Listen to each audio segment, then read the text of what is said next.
What is the recommended tire pressure for my vehicle? Welcome to Mercie J, where compassion and craftsmanship come together. I'm Rick Smith. So typically, the tire pressure label is going to be either here or maybe here in the door, but it's typically going to be somewhere in the door jamb.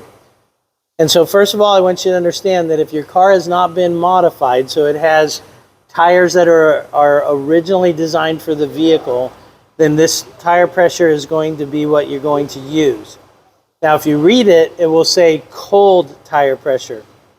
So what that means is your car hasn't been driven, it's the overnight low. So cold is a relative term because right now here, our overnight low is high 80s. But the difference between the overnight low and when the car's been driven during the heat of the day is typically 3 to 4 PSI.